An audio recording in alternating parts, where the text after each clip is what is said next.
नमस्कार दोस्तों, मैं फिर से स्वागत करता हूं आपका टीडीएस सिनेमा के एक नए एपिसोड में। और आज हम जिस मूवी की चर्चा आपके साथ करेंगे उसका नाम है आंखों देखी। बहुत ही ख़ास फिल्म है, मेरे जीवन में भी बहुत ही इसका बड़ा योगदान रहा, क्योंकि एक नज़रिया देती है आपको सोचने का ये फ़िल्म, और बेहतरीन नज़रिया देती है। और रिलीज़ हुई थी ये 2013 में एक फ़िल्म फेस्टिवल में, लेकिन इंडिया में ये 2014 में, टेक्निकली ये 2013 में बन के तैयार हो गई थी, एक फ़िल्म फेस्टिवल में से रिलीज़ कर दिया गया था, लेकिन इंडिया में 2014 में रिलीज़ हुई। और इसके डायरेक्टर है रजत कपूर, वही रजत कपूर जो एक्टर भी हैं और बहुत अच्छी अच्छी फिल्मों में उन्होंने एक्ट किया हुआ है। जैसे मानसून वेडिंग की मैं चर्चा करूं तो रजत कपूर को आप उसमें देख सकते हैं, और भी बहुत सारी पिक्चरें हैं। तो उन्होंने ही ये डायरेक्ट की है ये पिक्चर आंखों देखी। और एक ख़ास बात बताऊं, इसकी फंडिंग जो थी पब्लिक फंडिंग हुई थी, क्राउड फंडिंग के ज़रिए ये मूवी बनी है। तो आगे चलते हैं। तो जैसा कि मैं बता रहा था, आपको नज़रिया देती है ये फिल्म, सोचने का बहुत बेहतरीन नज़रिया देती है आंखों देखी जो फिल्म है। इनफैक्ट आपका नज़रिया बदलेगी भी। और जो इसका जो मेन जो कैरेक्टर हैं इसमें, उसका किरदार निभाया है संजय मिश्रा ने, और रजत कपूर भी ये उनके को एक्टर रहे हैं इसमें। एक फ़िलॉसफी की धारा बताई जाती है, उसे कहा जाता है एम्पिरिसिज्म। एम्पिरिसिज्म जो धारा है फ़िलॉसफी की, उस पे ये बताते हैं कि पिक्चर बेस्ट है। और एम्पिरिसिज्म की धारा में, फ़िलॉसफी में कहा यही जाता है कि जिस चीज़ को देखो नहीं उस चीज़ पे विश्वास नहीं करना चाहिए। और ये पूरी की पूरी फिल्म की अवधारणा जो है इसी फिलॉसफी के आधार पे बनाई गई है, या फिल्म ही इस पूरी की पूरी फिलॉसफी पे बनाई गई है। तो जो संजय मिश्रा हैं, उनके कैरेक्टर का नाम होता है बाबूजी। और ऐसा कुछ प्रकरण होता है उनके लाइफ में कि वो सुनी सुनाई बातों पे या फिक्शनल बातों को वो मानने से मना कर देते हैं। ये होता क्या है कि उनकी बेटी होती है, एक बहुत मानते हैं वो अपनी बेटी को, और एक साधारण सी ज़िंदगी जी रही होती है उनकी फैमिली ओल्ड दिल्ली, पुरानी दिल्ली के एक छोटे से मकान में। और ट्रेडिशनल फैमिली होती है, ट्रेडिशनल वैल्यूज़ होते हैं। तो उनकी एक बेटी होती है, जवान बेटी होती है, जो एक ऐसे लड़के के प्यार में पड़ जाती है जो कि मोहल्ले में उसकी इमेज जो है, इमेज ख़राब बताई जाती है।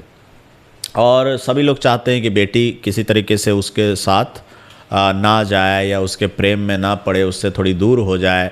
तो जब शादी का प्रस्ताव आता है तो बेटी जो है वो उससे जब शादी करने की बात करती है तो बेटी को घर में बंद कर दिया जाता है, और पूरे परिजन मिलकर के प्लान करते कि उस लड़के को पीटा जाएगा। अब होता क्या है कि संजय मिश्रा जब जाते हैं उस लड़के से मिलने के लिए, जो बाबूजी का कैरेक्टर निभा रहे हैं, जब उस लड़के से मिलते हैं तो वो लड़का बहुत ही अच्छा उनको लगता है।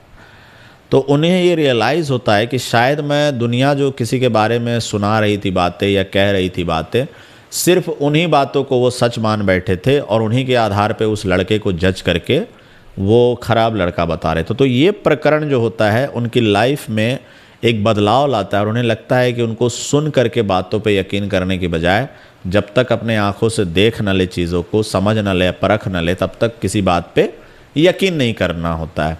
और इस बिलीफ को बहुत एक्सट्रीम लेवल पे ले जाता है। जैसे उन्होंने जॉब छोड़ दी, एक ट्रैवल एजेंट के रूप में जॉब कर रहे थे, एम्स्टर्डम का उनको पैकेज बेचना होता था, तो वो कई अच्छी अच्छी चीज़ें बताते थे एम्स्टर्डम के बारे में, लेकिन फिर उन्होंने रिजेक्ट कर दिया बताना, क्योंकि उनका कहना था कि जब वो खुद ही एम्स्टर्डम नहीं गए हैं तो क्यों ही बताएंगे दूसरों को कि वहाँ पे अच्छी अच्छी चीज़ें होती है, जब क्योंकि उन्होंने खुद नहीं अच्छी चीज़ वहाँ पे जाकर खुद ही जब नहीं ट्रैवल किए हैं तो दूसरों को क्यों मोटिवेट करेंगे वहाँ जाने के लिए।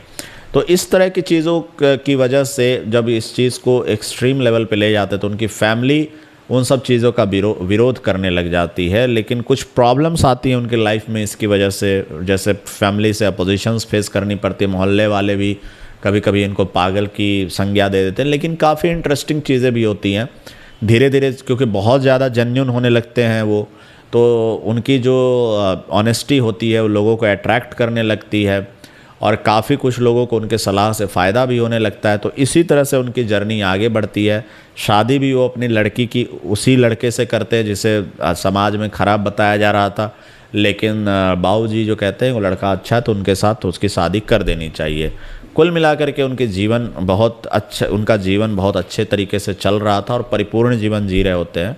एक सीन आता है जब वो अपनी वाइफ के साथ ट्रैवल, एक ऐसे वॉक ले रहे होते हैं, और बात करते हैं कि एक बार उन्होंने सपना देखा था जिसमें वो उड़ रहे हैं एक पक्षी की तरह, एट्सेट्रा एट्सेट्रा, ऐसी बातें बताते। तो उनकी वाइफ कहती है कि आपने उस चीज़ को परखा नहीं है, उड़ करके परखा नहीं है। तो संजय मिश्रा ये कहते हैं, बाबूजी ये कहते हैं कि हाँ बात तो सही है, उन्होंने कभी उड़ के तो नहीं देखा है कि कैसा उड़ना लगता है। तो अंत में एक फ़िल्म में सीन आता है कि वो कहते हैं कि अब मैं उड़ के भी देखना चाहता हूँ, और एक वो पहाड़ी से नीचे की ओर छलांग लगा देते हैं एक पक्षी की तरह से, हाथ को फैला करके, और वहीं पे मूवी जो है ख़त्म होती है। तो काफ़ी बेहतरीन फ़िल्म है, और कई तरीके से इसने फ़िल्म मेकिंग के सिलसिले में कई चीज़ों को ब्रेक किया। जैसा कि मैंने बताया, क्राउड फंडेड थी ये मूवी, और क्राउड फंडिंग के ज़रिए इस फिल्म को रिलीज़ किया गया था, बनाया गया था। काफ़ी बेहतरीन अदाकारी है, रजत कपूर, संजय मिश्रा, और जो इनकी वाइफ का किरदार जिन्होंने निभाया है वो भी बहुत बेहतरीन एक्ट्रेस हैं। तो जाइए इस फिल्म को देखिए, हो सकता है कि आपका नज़रिया भी बदल दे, कुछ ऑनेस्टी आपके अंदर पैदा हो जाए इसको देख करके। और कैसी लगती है फिल्म आपको ये देख करके ज़रूर हमें कमेंट सेक्शन में बताइएगा, और हमारे चैनल को लाइक शेयर सब्सक्राइब जरूर करते रहिएगा। धन्यवाद दोस्तों।